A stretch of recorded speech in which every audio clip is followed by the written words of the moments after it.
नमस्कार मित्रांनो, मी अतुल सर तुमचं पुन्हा एकदा स्वागत ह्या चॅनलवर. आज या सेशनमध्ये आपण एक महत्वाची रचना शिकणार आहोत. त्याच्यामध्ये मेक ह्या शब्दाचा तुम्ही वर्ब नुसार जर अर्थ पाहिला म्हणजे सर्वसामान्य अर्थ काय होतो, बनवणे आणि तयार करणे.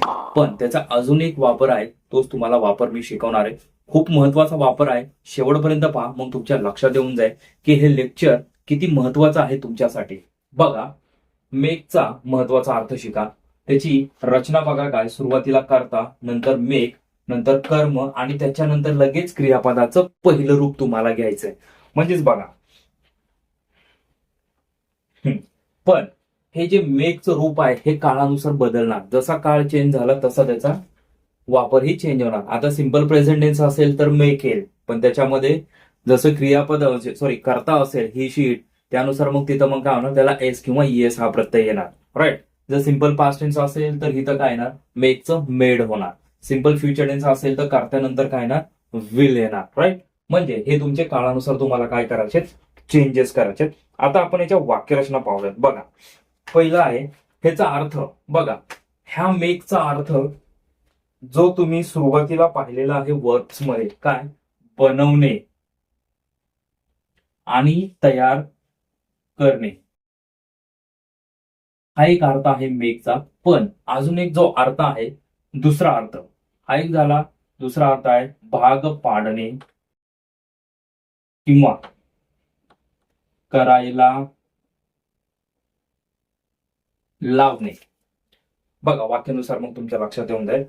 ह्याचा अर्थ आज आपल्याला शिकायचा. हा खूप महत्वाचा अर्थ आहे, लक्षात घ्या. शेवटपर्यंत पहा, मग तुमच्या खरंच लक्षात येईल की हे लेक्चर किती महत्वाचं आहे आपल्यासाठी. बघा, तू मला चुकण्यास भाग पाडलं. म्हणजेच पहिल्यांदा काय करता, यू, नंतर काय, मेकचं दुसरं रूप, कारण की भाग पाडलं. करत्यानंतर काय येतं, डायरेक्टली क्रियापदाचं दुसरं रूप म्हणजे सिंपल पास्ट टेन्स, म्हणजे यू मेड. नंतर काय, कर्म म्हणजे मला, मी, हे कर्म झालं. चुकण्यास, भाग पाडलं म्हणजेच काय, गो रॉंग, म्हणजे you made me go wrong, म्हणजे तू मला चुकण्यास भाग पाडलं. मी त्याला माफी मागायला लावेल. म्हणजे कुठला काळ आहे हा, सिंपल फ्युचर टेन्स. म्हणजे बघा, आय लावीन, simple future tense I will. नंतर काय, मेक, त्याला,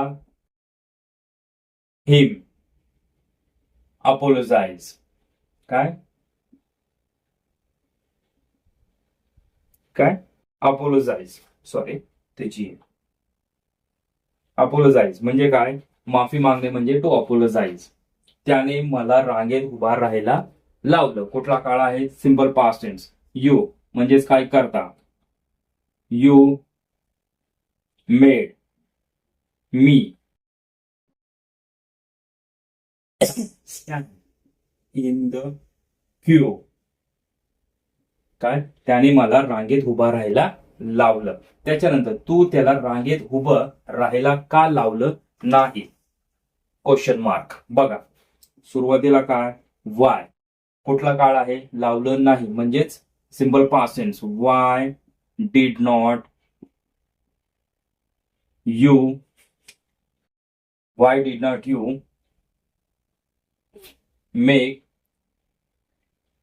हिम stand in the queue. Okay, त्याला जरा अभ्यास करायला. आता इथं काय होतं की तुम्ही करते घेतले होते, पण इथं तर करता नाहीये. इथं तुम्हाला काय करायचंय की सुरुवातीला डू, त्याच्यानंतर काय करायचंय, मेक, त्याला म्हणजेच काय, हिम, डू मेक हिम स्टडी, काय, डू मेक हिम स्टडी म्हणजे त्याला जरा अभ्यास करायला लाव. हे जे तुमचं वाक्य आहे, इथं तुमची सुरुवात झाली डू ने. ज्यावेळेस तुम्ही एखादं डूच्या नंतर लगेच तुम्ही क्रियापद घेता, तर त्याचा अर्थ काय असतो की तो डू म्हणजे तिथं वापरला घ्यासाठी की तुम्ही त्याला आग्रह केलाय, काय, जबरदस्ती केली थोडीशी, म्हणजे इन्सिस्ट म्हणजे आग्रह केलाय. म्हणजे डू मेक हिम म्हणजे त्याला जरा अभ्यास करायला लाव. असं ज्यावेळेस तुम्हाला दर्शवायचंय त्यावेळेस तुम्हाला तिथं काय, डू वापरायचंय. बघा, ह्या वाक्यरचना आणि ही रचना पाठ करा. या वाक्यरचना थोड्याशा मी घेतल्यात कारण की वेळेच्या अभावी.